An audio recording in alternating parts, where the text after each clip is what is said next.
It's Monday and time for the Back to Business podcast, featuring Calgary's industry leaders. Welcome today's show host, Kim Hayden.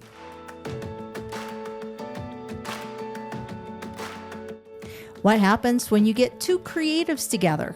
Well, you get a show within a show. So you may see that there's some differences happening in this show today because we are also helping with Matthew Embry's next project that he's working on, re-releasing Global Warning. But he's also a film producer and director, award-winning, tackling some tough subjects. And you know, this next one, going to be pretty interesting. We'll dive right in after our land acknowledgement. We here at the Calgary Petroleum Club, in the spirit of reconciliation, honor and acknowledge that the land on which we learn, work, and live is Treaty 7 region of southern Alberta. This place is a traditional homeland for the First Nations and Métis peoples, and today we all are part of this treaty land. So welcome to the show, Matthew. Thank you. It's great to be here. I was pretty excited when I started putting two and two together, and it's like, oh, we've got like total like star cred coming in. This is awesome. Not my usual in the chair. Usually it's entrepreneurs and I've had some cool AI developers and stuff. So I'm excited to speak with another storyteller. Great. Let's create the pre-frame a little bit. Give us a little bit of who you are and how and what your role here in Calgary is. Sure. So my name is Matthew Embry, and I work primarily as a director and producer here in Calgary. I'm also the president of a charity for people with multiple sclerosis called MS Hope. So I wear two hats, and I enjoy doing both of those things. So for me, it's been I've been working as a filmmaker for almost, believe it or not, quarter century. And so you don't look that old. Yeah, no, thank you. That's taking good care of yourself. Yeah, and so for me, developing these films, it's really important for me to focus on films that are going to try to move the needle on various issues in society. So our goal is to make the world a better place. Okay, so then you have moved into, you did Theo Fleury's story, Yep. and that was ground shaking here in Canada. That was a big one. I don't know, down in the States they know about it, but what was it that you took away from that actually built you forward into doing,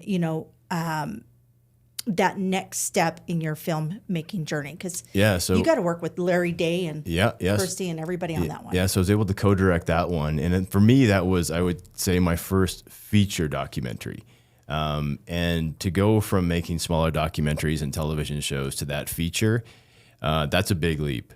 And I learned a huge amount working on that project, which ultimately led to Living Proof, which was arguably, I guess, the biggest film that, for me, that I've been able to be a part of.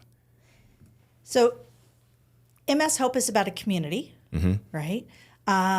You also did Hell or High Water around the floods here in Calgary, bringing that community together. Yeah. And then being able to help Theo Fleury through his story, be able to start opening up that community. What is it about creating community? Because that's what I keep seeing in everything that you're doing is around the aspect of community. Right.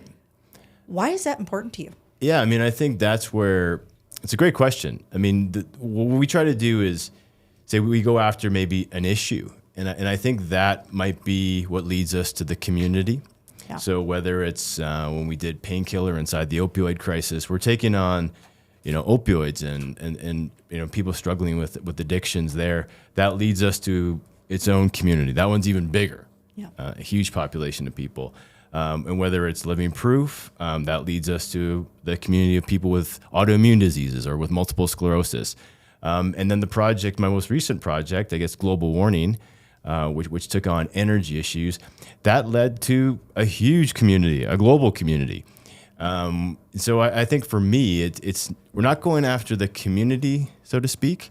We're more going after the issue and then the community surface. And hopefully they're all connected. And so every community has an impact on everyone in the world. And And I guess the reason I tapped into that word community, because we seem to have this almost separation within community now, right? There's so many voices out there, and you got one person pulling this way, and there seems to be no. Being the oldest of 4 children, Kimberly Joe, you've got to learn to compromise. That was the whole thing, and it feels like there's not a lot of compromise that's being brought into community. Have you found that in going through this tapping into the energy world, moving into this space, into the conversations around, global warnings and looking at everything? I don't hear a lot of people listening. I mean, and that, you make a really great point. And I think when we went into making Global Warning, I know this, our goal was to create the most balanced film we could about energy issues in Canada and around the world. And so I know that topic can be really polarizing and divisive. Our goal was to try to bring it together. And I think in many ways we were successful. We tried to walk, both sides of the argument, especially when it came to fossil fuels. That was a big thing for us. And then, and taking it to the community, the broader community is what I hope we did with releasing the film. And then also too with the Energy Creates project that we created outside of that. And the question I would ask you is do you feel that it's starting to change, that the dialogue, the discussions around energy are starting to shift? I see a lot of very right or left, right? And I'm being from the States originally and living in Canada now for 30 years. Seeing the division between right and left. So the left has, we're going to free the world of all the corruption and do all this. And the right's going to bring back, basic family values. And you see all this garbage that comes in. And I'm not saying family. I've got 3 kids.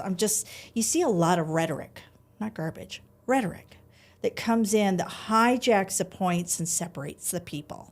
So you got ideologies on both sides, and none of them are talking economics or common sense. So I personally have learned a ton being here at the club. I've had every type of energy you can imagine come in and sit in a chair. DMEs, how do we convert energy from energy? How do we convert energy from garbage? How do we convert energy from wind, from water? There's energy everywhere. It's just that I don't think Canada's been a very good steward of its energy economics. That's just my personal belief, but I'm hoping I don't get in any trouble here at the club. But yeah, I find that a lot of the young people, younger, under 30, it's interesting the shift I'm starting to see in where they're at. My son, who is 27, is very pro-energy, all forms of energy, but responsible energy, like Norway. Yeah, and I think that's exactly what my current mission is trying to do. I'm trying my absolute best to get young people in particular to start seeing these energy conversations in a more balanced way. The key word that I like to focus on is the word blend. And so how can we use all of these different forms of energy together? And that includes fossil fuels. I mean, there's these movements that are happening all over the world to just shut down fossil fuel production. And I think it's unrealistic. Yep. It's dangerous. And it really is stopping, for me, a really productive conversation and hope for the future. I agree. I mean, we've seen what happens when you don't have alternatives. Germany caught in with the war between Russia and Ukraine. They're looking for energy. Poland's looking for energy. And, because Canada has chosen to leave because it's not really a resource if you're not using it. I don't know what we call our natural elements in Canada if we're not actually using them. But because Canada chose to say no to natural gas and oil, they still have to get their energy somewhere. You can't expect one country to be deprived and freeze to death, because it's not like they're all sitting at the equator, And this is exactly what my new film is about. And where can they see the film? Well, right now we're shooting a film called Help Is on the Way. That's the working title. And we're really exploring energy poverty and energy poverty globally, as well as right here in Canada. And we're trying to open people's eyes, especially in the West, to what it's like to be in developing nations that don't have the kind of cheap, reliable energy that we have just in many ways started to take for granted. Absolutely. And demonized. Right. Like we sit here and we say, oh, it's bad. Whereas we see a woman in a third world country can spend up to 4 hours a day Right. just getting the energy to make a meal, just finding the fuel for a meal. Imagine what could be done. Like, what is the human potential if we take out all the expenditures and the fear around survival and we apply it? And they need energy, and what's amazing is Canada can help provide it. And I think that's where, for me, the hope is nationally and internationally, is that there's so much hope for the future that we can offer the world. We have policy right now that's really slowing that down. This film I'm working on, we get into it. Absolutely. And again, we're trying to be as balanced as possible. We're trying to show what are the pros, what are the cons. And then what's the hope for the future? I'm an incredibly optimistic human being. You would have to be. Everything I've seen of yours has it's like everything is cup half full. Yeah, and when people speak negativity into the world, and when people try to scare young people with an apocalyptic, decades to come and the world's going to end and all this type of stuff, my antennas go up. Because now you're speaking things into the world that doom and gloom, and you're creating fear, and be part of the solution. Yes, we have problems. There's no question. But what are we doing about it, and how are we being realistic about making sure that future is bright and incredible for young people? And that's where, hopefully, when people watch Global Warning, hopefully when people see Help Is on the Way, they're going to realize that this world is not going down. No, in fact, I think. This is my belief. There's, over the next 7 years, we have so many things that are going to be happening on this planet that I think we're actually beyond, the golden era, beyond the first spark of electricity. We have humanoid robots coming online that will be able to assist our seniors. Like, there's a gentleman who developed a Chat GPT AI assist that is a wearable device for seniors that they then can go to their doctors, and it's an intellectual device that helps them track their meds and all these things. So lending to a higher quality of life, just like that. So when we look at everything that's coming down the pipe, we don't have to have what we see as third world countries. Everything's here. With energy, I think that understanding everything around it. So talking about feedstock, which is part of our petroleum products, this goes into plastics. Find me a single surgical suite that would not be impacted if we cut all petroleum products. You understand medical. You see what we have to have. Yeah, and these are these are exactly the type of issues that we're trying to bring forward. And I think that even by doing this podcast in the Petroleum Club in Calgary, Alberta, inviting someone like me, as a filmmaker, it's a huge leap, as far as I can tell, for how how the energy world or sector, however we want to see it, is shifting. It's shifting, and I think that young people are changing the way they're looking at what energy is and how it works. They're starting to understand more about what it takes and getting involved. And I think that you said it earlier in this conversation. It's about being responsible. In what we're doing nationally and internationally, learning more and getting engaged.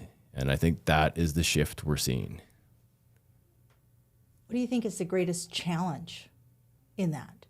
So we see, you see all the social media. Mm-hmm. Everybody's living by the memes, right? Yep. I saw this, I saw that, and it's not even like yesterday during the Super Bowl, they had like literally depending on whatever algorithm you were on, either Trump was being booed or Taylor Swift was being booed, and it's like, how do you get? What's the greatest challenge in getting the truth to be heard versus individuals, like other people's versions of that soundbite? Yeah, well, this is a huge question. For me, philosophically, I believe the truth will always come to the surface. And so for a filmmaker, or say someone like you who's trying to put the information out there, the number one challenge for us is patience. So once you put that out there, that truth into the world in whatever form, whether it's a podcast or a documentary, it's having the patience to know it will come to the surface eventually. The other, I would say, major challenge is discoverability. Yes. How can you make young people of any generation, aware of the truth you're trying to put into the world? And that's where, for me, I'm trying to expand how I get my films out. So a perfect example is when, I created something called Energy Creates, which is a nationwide scholarship for young people, a full tuition scholarship where they get up to $100,000 to critically engage in issues surrounding the Canadian energy sector. And when we created that contest, how it worked was you had to watch our film Global Warning, you had to answer a quiz on facts that are in the film, and then you uploaded your own creative work of what the Canadian energy sector meant to you, what its impact was nationally and internationally. In that, we're getting the students to think Socratically about the issues. We're not telling them what to think. We're giving them the facts, and we're asking them to create and work with the ideas and give them back to us with whatever they submitted, we're open to. And so for me, it's no longer putting it up on Netflix and Amazon and walking away and hoping and like washing my hands of it. It's making the content, putting it up on the platforms, but then creating a program around it where young people can get involved. And then through social media. And that's the engagement piece. Right. And that's the biggest challenge. Yes. That is the biggest challenge because there's a lot of people sitting passively. They'd say about middle America, the middle, right? You have a silent majority, which is that 60% that, they're neither right nor left. Mm-hmm. They're neither, they just want to have peace. They want to be able to have their life and such like that. And I think that is where the message really does need to get to, is that middle, so that they have the information, so that when they do speak, they're speaking from a point of power or a point of information. I am curious because I love that you put this contest. I love it when we see a piece of content that is audible and visual and print, and then you bring it into that interactive space, right? And that's, I think, where a lot of people miss the mark. Tell me how you got started on this concept of the $500,000 scholarship, because that's a lot of money. First of all, did you front that yourself, or did you get people to back you? No. So what happened was, if we go way back when we're talking over 25 years ago, I think it was Labatt or Molson did a very similar contest, and it was you had to make a beer commercial. And so they asked you to make a beer commercial on drinking and driving, on why not to drink and drive. And this was the contest. So then students all across Canada would make commercials to compete. And I won. I won, I think, third place or second place. But I won for me, it was a lot of money back then. Amazing. But it stuck with me. And I thought, wow, what a great way to engage people. And then for me, it obviously fostered my younger years. And so I took that same concept and applied it to this, and then was able to get donations. I went around and we, pitched the idea and raised the money. And that's how it worked. That's amazing. What was it that you learned from the submissions? Oh my gosh. I mean, we haven't announced the winners yet. We've had almost 2,000. It's unbelievable. The student work is incredible. Like from comic books to movies to films to fashion design, hair, nails. Like we opened it up. So we tried our absolute best to make sure every student in Canada and internationally as well, we opened up international because we had such international interest. It was unbelievable, could compete. And so it's just incredible what we have. So we're going to be making an online museum for people to see. Plus, we're going to announce the winners. And then that'll give opportunity for people all over the world to see what young people are thinking and how they're expressing themselves in this space. Because I no longer think that the energy space is a dry, boring. No. It's not. I think people are starting to understand how important it is for our lives. And for the people around the world. How important do you think it is that Canada starts stepping up to the plate and becomes advocates for all of their energy opportunities? Well, it's paramount. It's absolutely paramount. I mean, I'm hoping that this dialogue is going to shift radically. I think we are sitting on. I know we are sitting on such unbelievable amount of energy and resources and innovation, responsibility, how to be stewards of this. I mean, we have so much to give the world in this space right now, and that's why I'm making these two films. Absolutely. I'm trying my absolute best, and especially right now when we're talking about these tariffs and Canada's sovereignty and all these types of issues are coming up. If people watch this film that we made in 2019, it's not all there, but this is what we made the film about. And we said back in 2019, we're like, if Canada keeps doing what they're doing, we're gonna be in big trouble if we don't watch out. And I mean, it's been to our financial detriment also. Since 2011, our GDP per capita has gone from $80 or $80,000 per Canadian to $54,000 as of last year. We literally are starving, or what is that, cutting your nose off to spite your face? Mm-hmm. And, the reality is, and I ask people this, okay, so I see this in women entrepreneurs. They don't tend to ask for what they're worth. And that's, they always say, and this is a common thing. And I say, okay, if you were to ask for what you're worth and you made an extra $1 million, what would you do with that? And every single time they go, well, I would make a charity. I would serve this.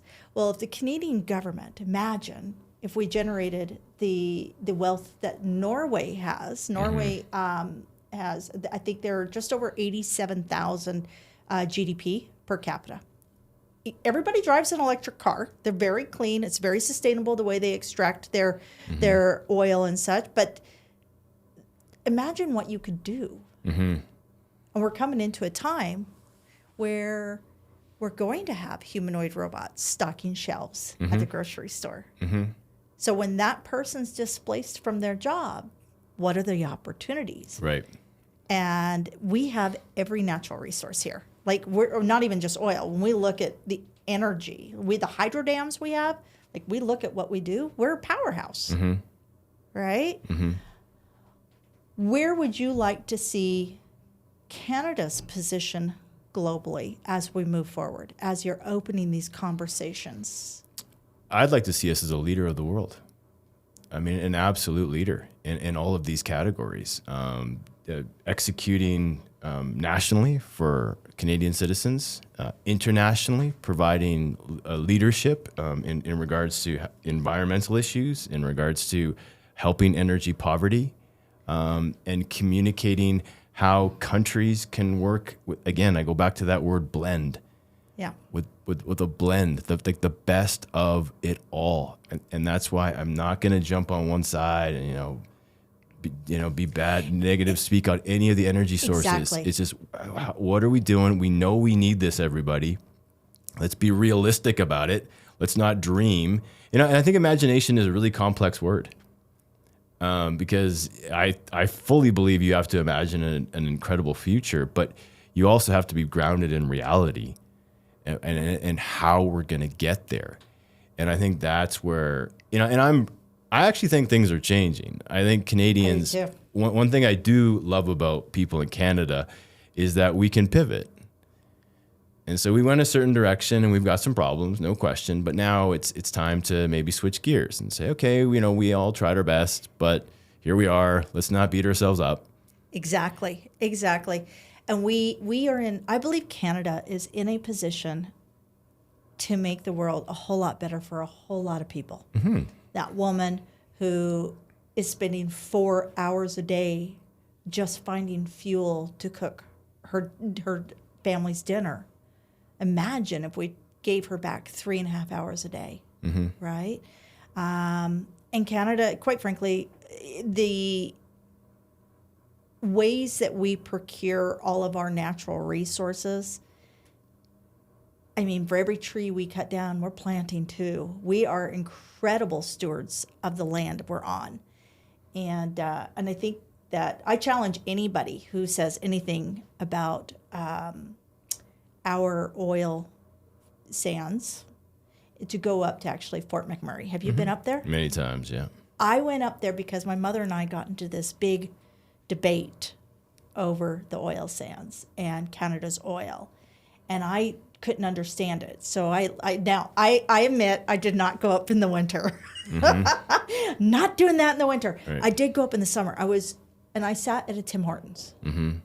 And I talked to all the people coming and going. I wanted to find out why this town, this space was being villainized. And, I got an opportunity to sit and talk with a gentleman that was probably well into his 70s. And he said, the oil industry is the best thing that ever happened because he remembers when the river wasn't clean. He remembers when there was a natural seepage into the river. I've seen it. And he remembers when, it wasn't as robust or clean or beautiful. And he goes, and it's safe. It's safe. It's a safe place to work. It's a safe place to be. And it's like, imagine if you can help turn on the lights, turn on the stove, create safety, right? And it's like a win-win to me. I think Canada is very much a win-win. And it doesn't matter if it's coal, right? Coal is still a fuel. It's still out there. But the way that we utilize our coal, the way we utilize our wind, our hydro, everything, right? What would be your final words to somebody who is maybe coming out of the meme shock, the scroll hole of social media, and they're starting to wake up, right? They're starting to come alive, and they're going, what would be your words of advice to them to create that balance in their intake of information? Yeah, learning is the key word, and that should be a lifelong pursuit. So if you've been, no matter what you are, no matter how you think, I think we need to be open to other ways of thinking and information. And I think that I'm hoping that the polarization you're talking about is starting to quiet down. I do think this younger generation, I have a 16-year-old daughter and a 14-year-old son, there's a difference. I would agree. Absolutely. They don't seem to, even if I look at, say, Facebook versus Instagram, when I get all the hate I get on social media and all that, it happens on Facebook. Almost none of it happens on Instagram. Well, okay, my kids have nothing to do with Facebook, but they're all about Instagram. So you can even see in the dialogue, the way people speak to each other in that platform is dramatically different. Well, maybe that's what's going on in real life too.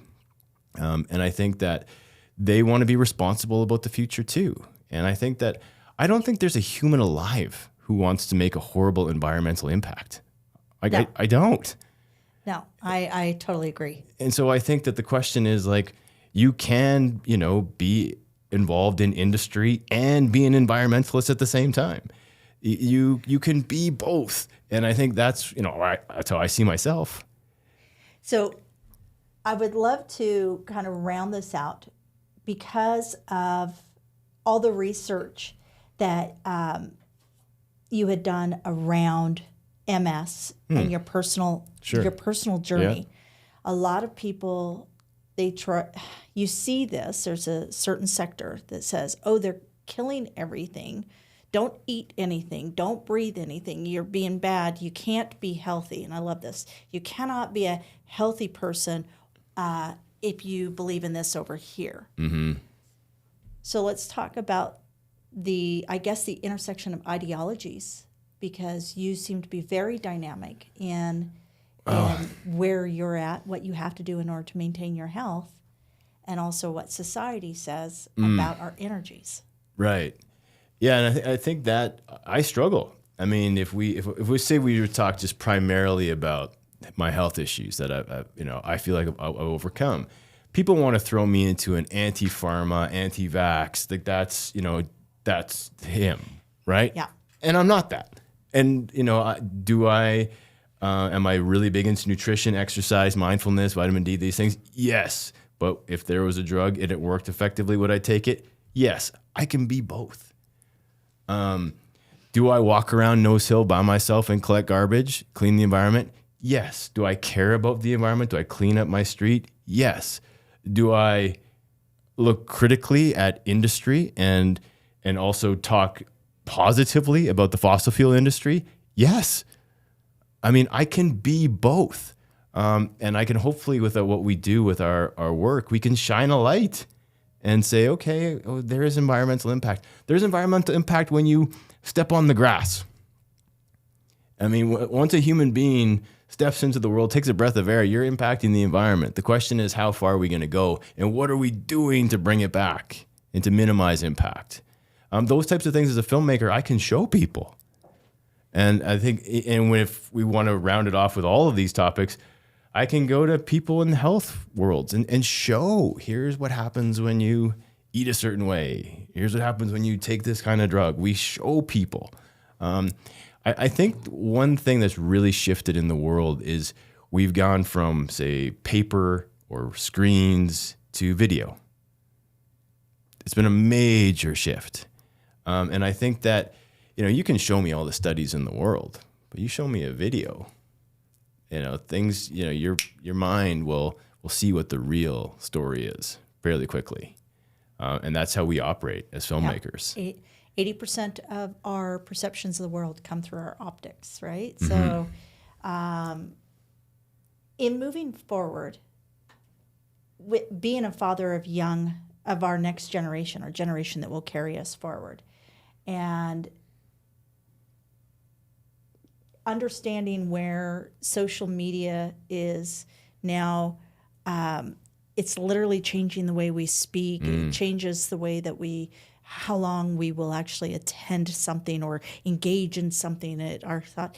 What are some of the red flags that you see out there when you're doing research or you're listening to experts or authorities that you go, wait a minute, maybe I need to research this a little bit further? Is there certain behaviors? Is there certain, precursors to conversations that would allow us going, wait a minute, this is a red flag I should watch for? Yeah. Maybe I need to research this a little bit more? Usually for me, and I don't know if this is right or wrong, it's someone who speaks with too much certainty. I mean, that's kind of my personal red flag, and people who speak in absolutes. I'm someone, studies either, they either support, they show in science, for instance, either something shows an association or it doesn't. So words like debunked or the death knell, this type of stuff, I stay away from when I hear these things, because I'm like, well, that's not how science works, or we can go deeper than this, and I think we never know for sure. I agree. I agree. And so I think that's kind of good for my career, because there's always a question, there's always a puzzle, there's always something, there's always a path for me to pursue because of that. There's always another side of the coin, so to speak. There's always another opinion to go investigate. The other thing in my career is if someone won't interview, that is usually when my antennas really go up. Because, How so? What is it? Because for people who want to speak the truth, they'll take any interview opportunity they can get, even if they were proven wrong. Like that, and I think that for me, I never say no to an interview. Never, no matter who it is. Like, awesome. Ever. And that's how we got him here, right? I just don't. And for the people who refuse to be interviewed, I always think, okay, what are they? What's? Yeah, like they have to have a real control over the scenario. I think the big one for me is when I hear people use language that they want to influence. They want to do an emotional influence on what they're going to speak about, and that really, to me, is a red flag. And it doesn't matter which side of the aisle you're on, and we see a lot of that in politics, a lot of the name calling, and I just kind of go back and say, you know what, be like that second grader, right? Mm-hmm. First of all, we teach our second graders not to name call, not to judge, not to pick on people. We teach them to learn and listen. Mm-hmm. You know, what is that? You got one mouth and two ears, right? And I think there's a lot of lessons that we could learn from taking a look at what we teach our 7 and 8 year olds, right? There's it seems to be that there's a real span in there. And I think, not to jump into on that one, but I think for me, there's a lot to learn from this younger generation.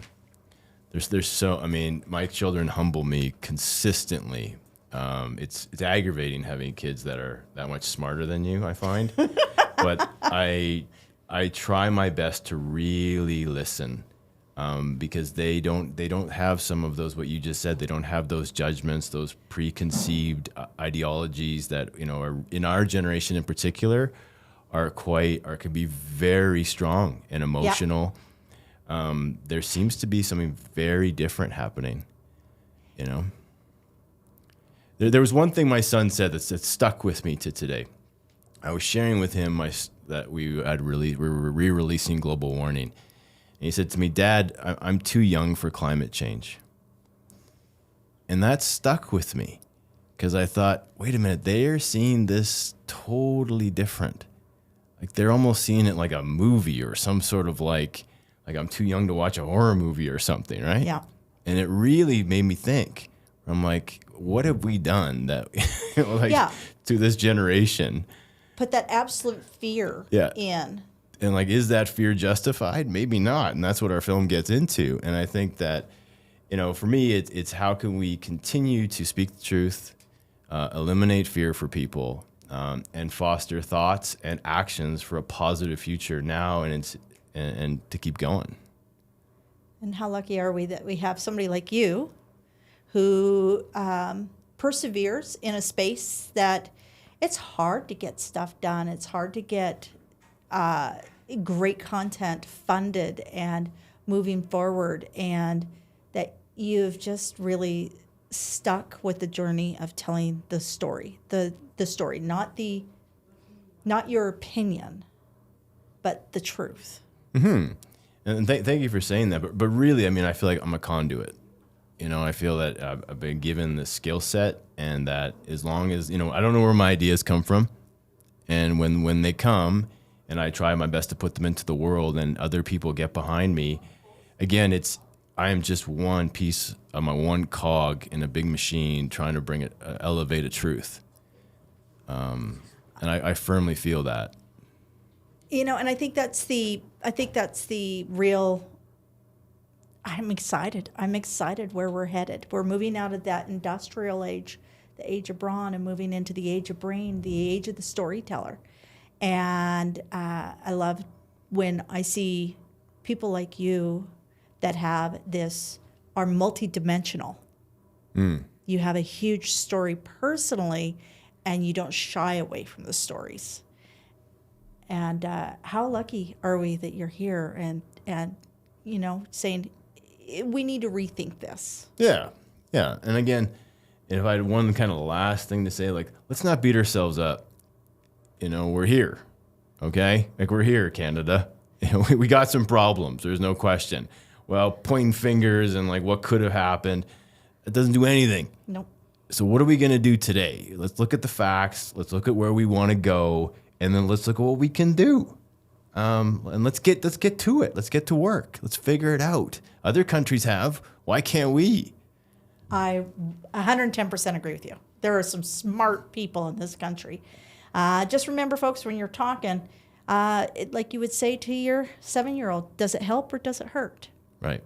Does it help or does it hurt? So think about what you say, because words do matter. Exactly. Thank you, Matthew. Thank you. Thank you for joining us today on the Back to Business podcast. Be sure to visit calpeteclub.com, CALPETECLUB.com, to find out more about upcoming events, networking opportunities, and membership. If you are not already a valued member at the CPC, where we are proudly connecting and supporting Calgary's business leaders.